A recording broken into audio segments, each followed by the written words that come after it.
Morning. First of all, thank you for the opportunity. My name is Destiny Rangun and I am currently a third semester information systems student at Telkom University. I am applying for the business analyst position because I have a strong interest in understanding business processes and translating business needs into clear and structured solutions. In addition to my academic background, I am also active as an ERP laboratory assistant, where I am accustomed to learning company business processes through various SAP modules and assisting other students in understanding how these processes are implemented in ERP system. This experience has helped me develop a more systematic, analytical, and solution-oriented way of thinking.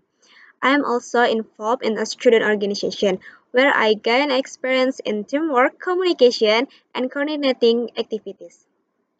This has made me more adaptable, collaborative, and confident when working with different people. As for my strength, I have strong analytical skills and the ability to view problems from multiple perspectives, allowing me to understand needs and solutions more comprehensively. I am also able to communicate clearly and serve as a bridge between users and technical teams.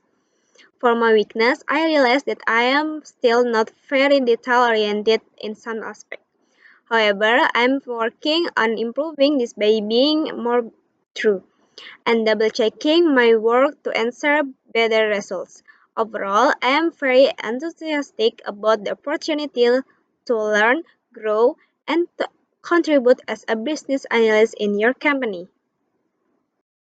Sebelumnya, mohon maaf apabila saya menggunakan bahasa Indonesia karena bahasa Inggris saya kurang fasih. Eh, untuk mengumpulkan dan memvalidasi kebutuhan bisnis dari stakeholder, saya biasanya memulai dengan memahami konteks masalah melalui wawancara, diskusi singkat, atau observasi proses yang sedang berjalan. Setelah itu, saya merangkum poin-poin kebutuhan dalam bentuk yang lebih terstruktur seperti flow proses atau user story. Untuk validasi, saya melakukan klarifikasi kepada stakeholder, memastikan bahwa kebutuhan yang saya tangkap atau yang saya buat itu sudah sesuai. Saya juga menanyakan skenario yang sudah saya buat untuk memastikan tidak ada kebutuhan yang terlewat. Untuk perbedaan functional requirement dan non-functional requirement itu, untuk functional requirement itu menjelaskan apa yang harus dilakukan sistem atau yang harus dilakukan fitur. Contohnya itu sistem harus bisa mencatat transaksi atau user bisa melakukan login. Untuk non-functional requirement sendiri itu menjelaskan bagaimana sistem harus bekerja atau harus memiliki kualitas, performa, keamanan, usability, dan sebagainya. Contohnya itu sistem harus bisa memproses transaksi dalam kurang dari 3 detik. Jadi functional requirement itu fokus pada sistem, sedangkan non-functional requirement itu fokus pada bagaimana sistem tersebut bekerja. Dalam salah satu studi kasus yang saya kerjakan, saya diminta memetakan ulang alur proses bisnis menggunakan BPMN karena proses sebelumnya itu tidak efisien dan sering menimbulkan kebingungan antar bagiannya. Saya mulai dengan mengumpulkan informasi dari beberapa pihak seperti bagian operasional dan pihak yang sedang menjalankan proses hariannya. Setelah itu, saya membuat BPMN untuk menggambarkan alur yang sebenarnya terjadi atau yang biasa kita sebut itu adalah as is process. Dari pemetaan tersebut, saya menemukan beberapa langkah yang tumpang tindih pada tahap persetujuan yang menyebabkan proses berjalan lebih lama atau tidak efisien.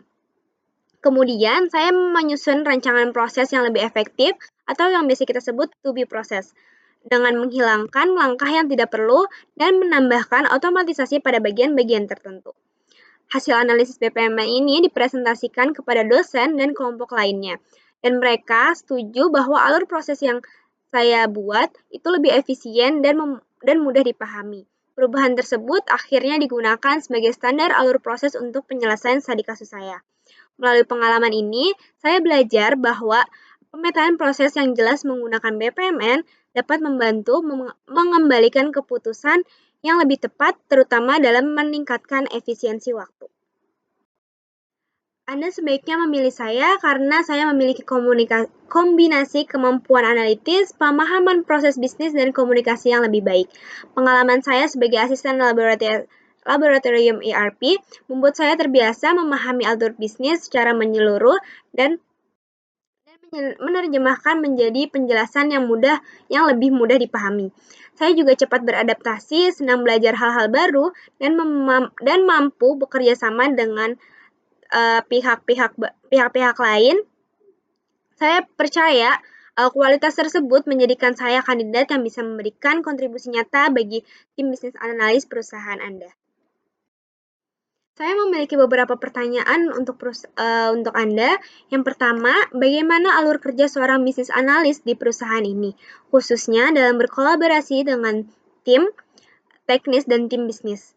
Yang kedua, apa tantangan terbesar yang biasanya dihadapi bisnis analis di perusahaan ini? Yang ketiga, apakah perusahaan menyediakan pelatihan atau program pengembangan untuk mendukung peningkatan skill bisnis analis atau karyawan-karyawan lainnya? Segitu saja wawancara saya hari ini. Terima kasih.